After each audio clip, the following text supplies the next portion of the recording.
फक्त एक लहान वाटी पोहे आणि गव्हाच्या पिठापासून भन्नाट रेसिपी यापूर्वी कधीच पाहिली नसणार आहे तुम्ही. एकदम नवीन आहे, युनिक आहे. चला लगेच रेसिपीला सुरुवात करूया. हाय हॅलो नमस्ते, मी पूजा. मी आणि बरंच काही या यूट्यूब चॅनलवर तुम्हा सगळ्यांचं अगदी मनापासून स्वागत करते. हा पदार्थ करायला तर सोपा आहेच, पण आरामात आठवडाभर टिकणार याची सुद्धा गॅरंटी आहे. त्यासाठी काय करायचे, आपल्याला एक लहान वाटी पोहे घ्यायचे. आता हे पोहे आपण जे कांदा पोहे करतो ना, तेच आहेत. एका मिक्सरच्या भांड्यामध्ये घालून हे पोहे आपल्याला छान रवाळ असे वाटून घ्यायचे. पहा, खूप बारीक वाटायचे नाही आहेत आणि अगदीच दाणेदारही नाही. आपला बारीक रवा जसा असतो ना, अगदी त्या पद्धतीने हे पोहे आपल्याला वाटून घ्यायचे. तर पहा, इथे काही सेकंदातच आपले पोहे वाटून झालेले आहेत. आता हे पोहे साईडला ठेवून देऊया आणि पुढच्या कृतीकडे वळूया.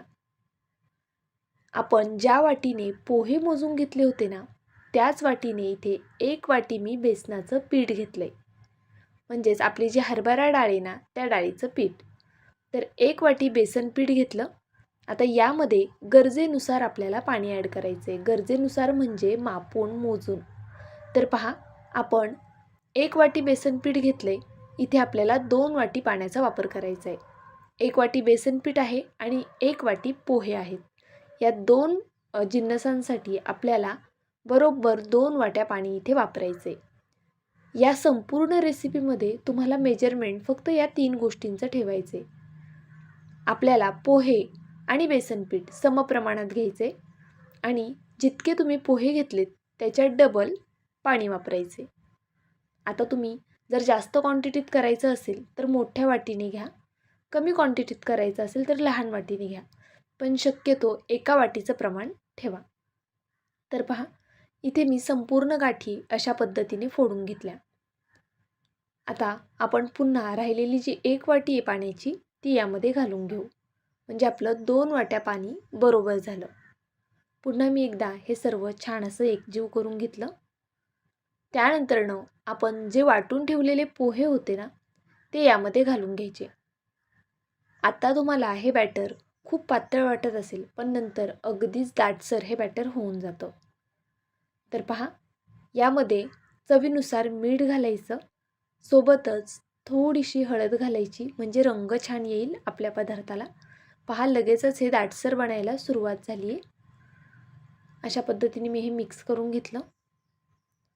त्यानंतरनं आपल्याला हे झाकून एक 5 मिनिटासाठी ठेवून द्यायचे. तोपर्यंत आपण पुढची कृती करणार आहोत. तर पहा, त्यासाठी इथे एक कढई ठेवली आहे. कढईमध्ये गरजेनुसार तेल घालायचं. इथे मी 1.5 पळी तेलाचा वापर करते. तुमच्याकडे जर नॉनस्टिकची कढई असेल तर ती ठेवली तरीसुद्धा चालणार आहे. आता हे तेल थोडं गरम झालं की यामध्ये जिरं घालून घेऊया. जिरं छान तडतडून द्यायचे. जिऱ्याचा सुगंध या रेसिपीत खूप कमाल येतो. त्याचबरोबर आपण बेसन पिठाचा वापर केला आहे म्हणून थोडासा ओवासुद्धा फोडणीतच घालून घ्यायचा. आता इथे पहा, मी अगदी बारीक पातळ असा कोबी कट केलेला आहे. थोडासाच घेतला आहे अगदी. लहान गड्डा होता ना, त्यातला एक भाग काढून घेतला आहे फक्त, चतकुर भाग. आता हा कोबी आपल्याला छान परतवून घ्यायचा आहे. जर तुम्हाला कोबी घालायचा नसेल किंवा तुमच्याकडे कोबी नसेल किंवा आवडत नसेल, तर तुम्ही कोबीऐवजी कच्चा बटाटा किसून स्वच्छ धुवून पिळून इथे वापरू शकता. आता पहा, मी थोडीशी मिरी पावडर घातली, सोबतच चाट मसाला आणि अगदी थोडीशी हळद, कोबीला लागेल इतकं मीठ घातलं. मिरे पावडर वापरायची नसेल तर हिरवी मिरची बारीक करून घाला किंवा लाल तिखट वापरलं तरी चालेल किंवा चिली फ्लेक्ससुद्धा चालणार आहे. मुलांसाठी करते आहे, कमी तिखट करायचं आहे म्हणून इथे चिली फ्लेक्सचा वापर न करता मिरी पावडर वापरलेली आहे. सोबतच मी चाट मसाला घातला आहे यामध्ये. जर तुमच्याकडे चाट मसाला नसेल ना, तर तुम्ही थोडासा लिंबाचा रससुद्धा घालू शकता, अगदी थोडासा. पहा, सर्व मसाले छान परतून झाले की यामध्ये पांढरे तीळ घालून घ्यायचे. पांढरे तीळ मात्र आवर्जून घाला. आता थंड वातावरण आहे, मुलांसाठी पण आणि मोठ्यांसाठी पण तीळ खरंच खूप पौष्टिक आहेत. आता तीळ घालून मी फक्त अर्धा मिनटं हे परतून घेतलं. त्यानंतर 2 मिनटासाठी झाकण ठेवूया. आता कोबी आपल्याला 50% शिजवून घ्यायचं आहे. पहा 50% आपला कोबी शिजलेला आहे.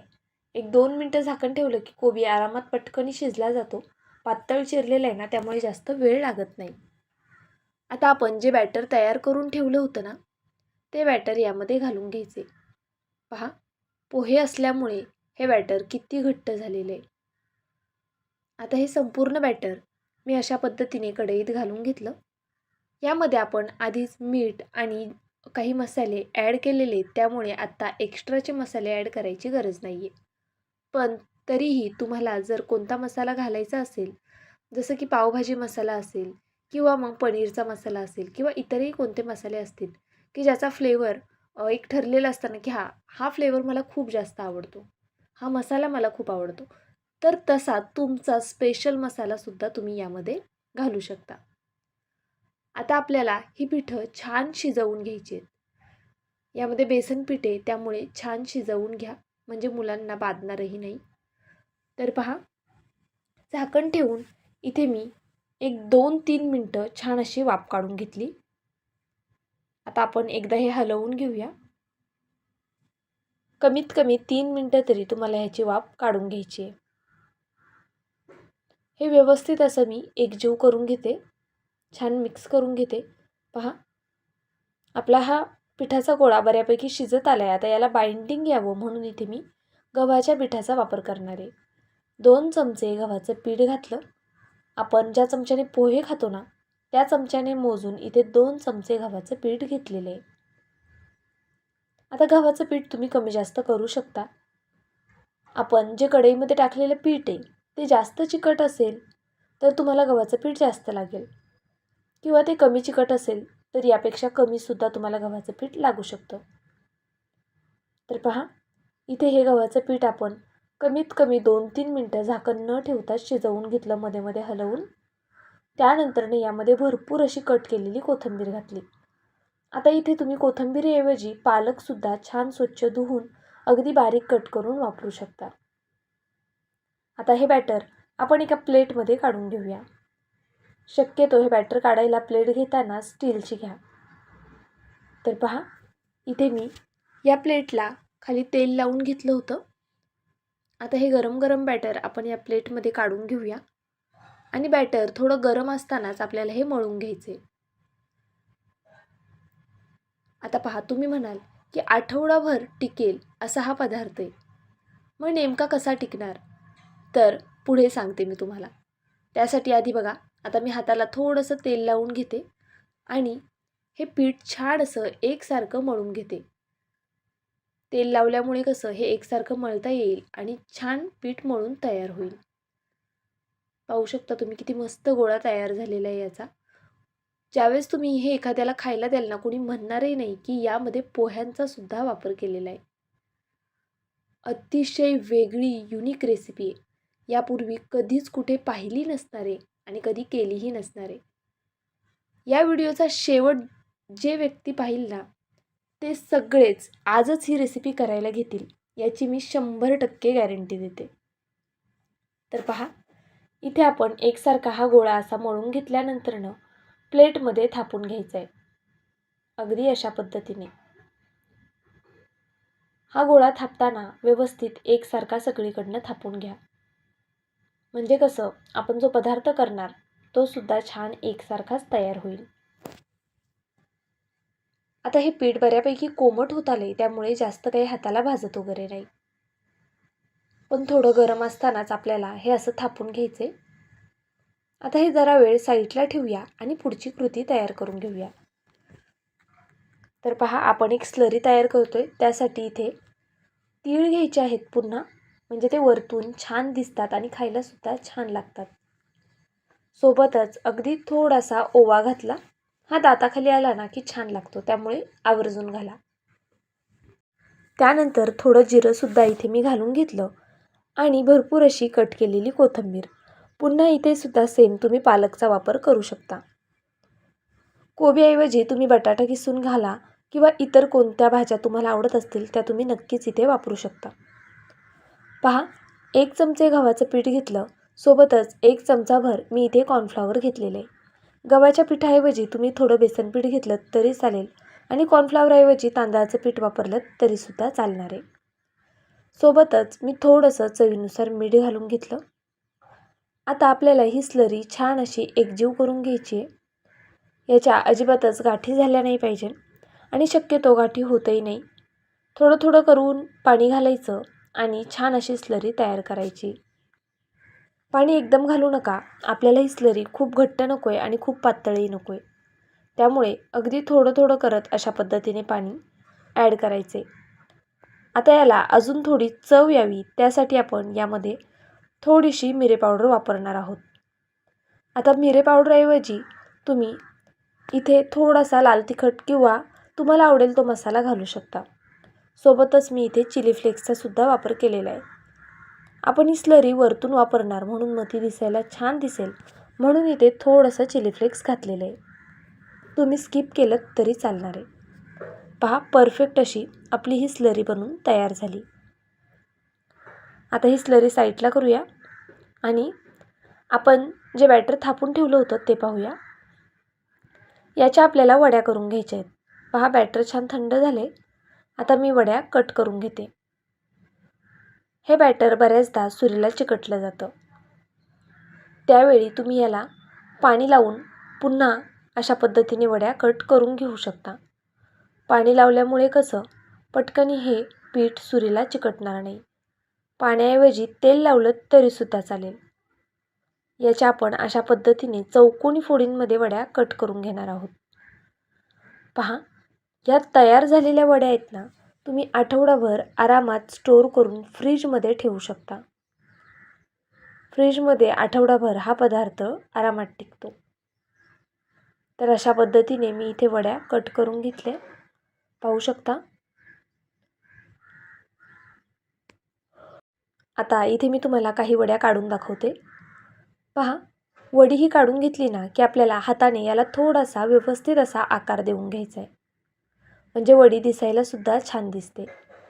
पहा, एकसारख्या अशा मी ह्या वड्या करून घेणार आहे. ह्याला छान असा साईडने आकार देऊन घेतलेला आहे. आता ही साईडला ठेवूया आणि अशाच पद्धतीने इतरही वड्या तयार करून घेऊया. आहे की नाही किती पौष्टिक. हा व्हिडिओ तुम्ही शेवटपर्यंत पहा. नक्कीच तुम्हाला ही रेसिपी खूप आवडणार आहे. या व्हिडिओचा शेवट काहीतरी वेगळाच आणि कमाल आहे.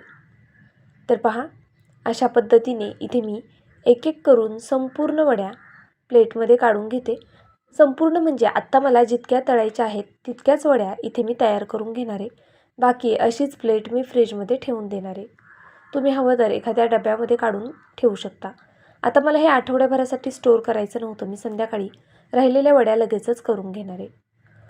आता मी हे मधल्या वेळेत मुलांना नाश्त्यासाठी म्हणून करून देते आहे. अतिशय पौष्टिक आहे. नाश्त्यासाठी नक्कीच देऊ शकता. मुलांना जितक्या प्रमाणात खायचं आहे तितक्या प्रमाणात देऊ शकता. कारण यामध्ये आपण कोणताही बाहेरचा पदार्थ असा वापरलेला नाही आहे की ज्याने मुलांना त्रास होईल. घरच्या तेलामध्ये तळणार आहे त्यामुळे खात्री असणार की आपण अतिशय पौष्टिक हा पदार्थ तयार केलेला आहे. पहा, एक एक करून वडी स्लरीमध्ये डीप करायची आणि अशा पद्धतीने तळून घ्यायची. अगदी झटपट ह्या वड्या बनून तयार होतात. स्पूनच्या साहाय्यानेच इथे ह्या वड्या मी सोडून घेणार आहे तेलात.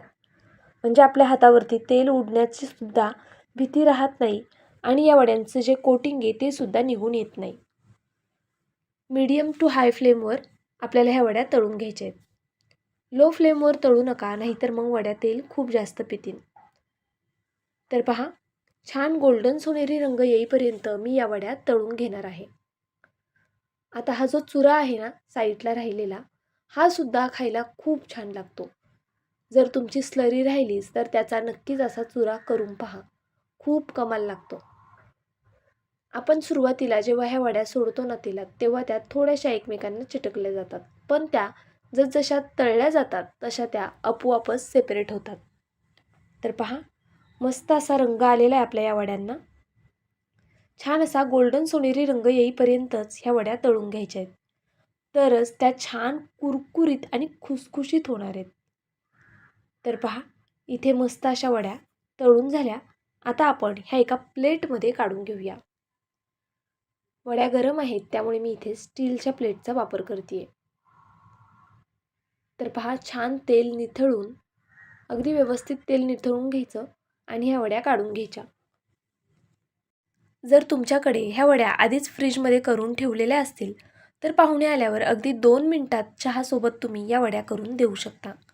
मुलांच्या टिफिनसाठी सुद्धा देऊ शकता. आदल्या रात्री जरी तुम्ही ह्या वड्या कट करून ठेवल्या आणि दुसऱ्या दिवशी सकाळी टिफिनसाठी दिल्या तरीसुद्धा चालणार आहे. पहा, अशा पद्धतीने इथे मी संपूर्ण वड्या तळून घेतलेल्या आहेत. अतिशय खमंग, रुचकर आणि चवदार ह्या वड्या तयार झालेल्या आहेत. मी तुम्हाला याचा आवाजसुद्धा ऐकवणार आहे की या वड्या कशा झालेल्या आहेत. तर चला, वेळ न घालवता लगेचच आवाज ऐकून घेऊया.